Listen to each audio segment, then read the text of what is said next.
previous video, I began talking about the core teaching of the Buddha's enlightenment.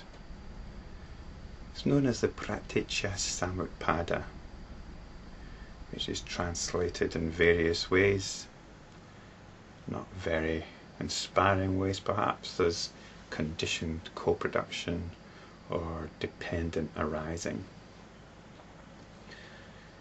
Buddhist teaching is often expressed in terms of conditioning. On these conditions arising, such and such occurs.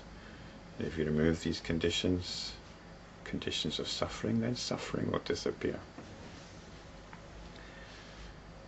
Which is all fine in its own way, but it doesn't really go deep enough.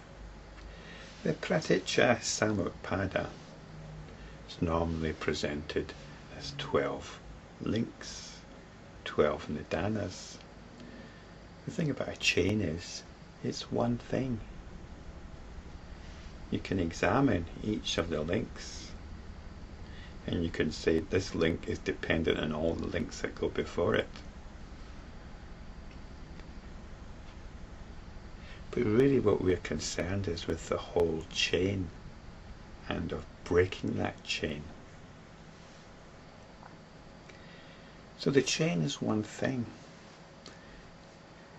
but the chain of conditioned co-production, the chain of the Pratitya Samutpadas, is often given as a process in time. And this misses the immediacy of the teaching. It's actually describing our prison cell.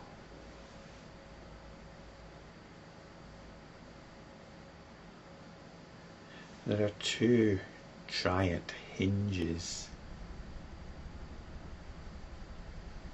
holding the gate in place that entraps us.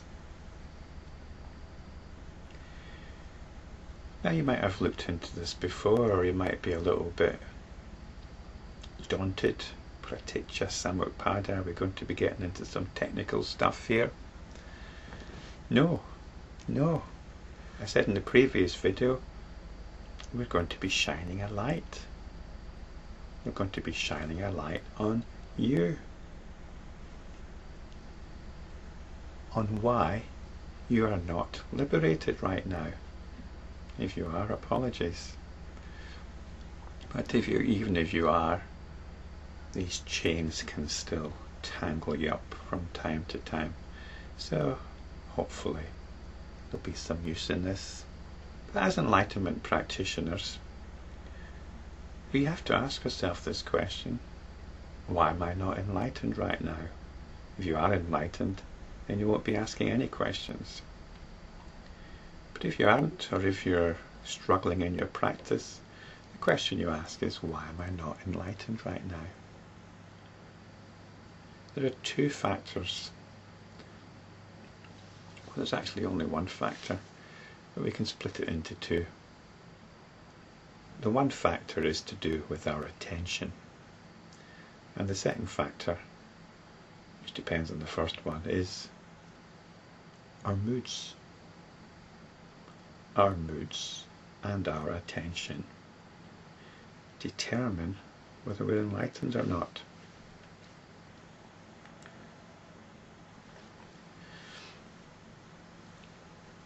We have a particular disposition which we behave in accordance with.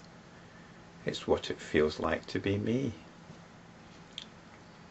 My own particular disposition, my psychological and emotional disposition, my pattern of moods. This is samskara. This is the second of the nidanas as it's usually presented. The first one is ignorance, because we're normally on automatic. We're mood machines. We just get on with things in terms of how we see them. That's it.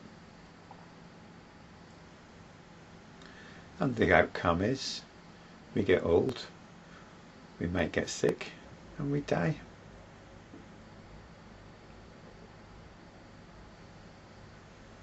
That's it. You might say, well, that's a little bit negative, Guru Gulis. Aren't there happy times? Well, if we compare it with the possibilities of liberation, then no. If you're happy with a bit of tat, a bit of glitter, like the Spanish invaders gave to the native Indians when they first discovered the Indies or the Americas. If you're happy with that tat, then yes, like these Indians, you can give away your lands, sell your lands, and find yourself sold into slavery and caught up in notions of ownership.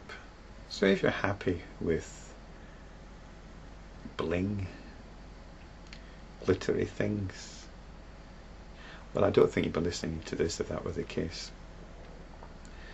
So no, if we're on automatic, just living life according to our inclinations, then we get old and we die. And that's the last of the links, the 12th, old age and death. Before that, there's one which is described as birth, because what's happening is we don't just act in accordance with our moods, with our disposition. We reinforce these moods. We're constantly renewing them. Let me take an example. An obvious one is resentment. I used to know somebody who was quite good at resentment. The thing about resentment is you can never win against it.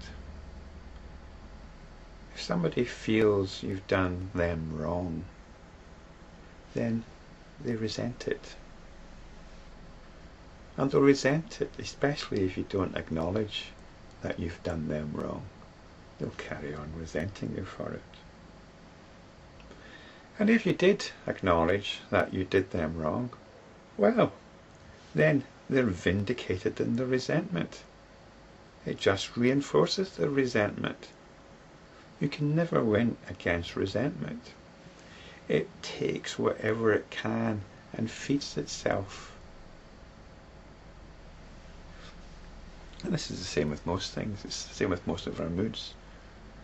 We recycle everything and process it to fuel our moods. Jealousy, anger, depression, whatever. Everything is fuel for the mood machine. So this is birth, constant renewal of the mood machine. So that's the 11th of the Nidana. So these are what I call the two hinges which hold things in place. We're an automatic living life in accordance with our inclinations, our disposition. Samskara is the word that's usually used. And this just leads to fueling our dispositions, and eventually we get old and we die. These are the two hinges. We could call this the habit energy. We're caught up in this habit energy, the habit energy of living in accordance with our disposition, our moods, and reinforcing these moods. And we're totally oblivious to the whole process, and eventually we die. So these are the two hinges, the gate, which hold the gate in place, the gate of our imprisonment. And I think we'll look at that particular gate in the next video.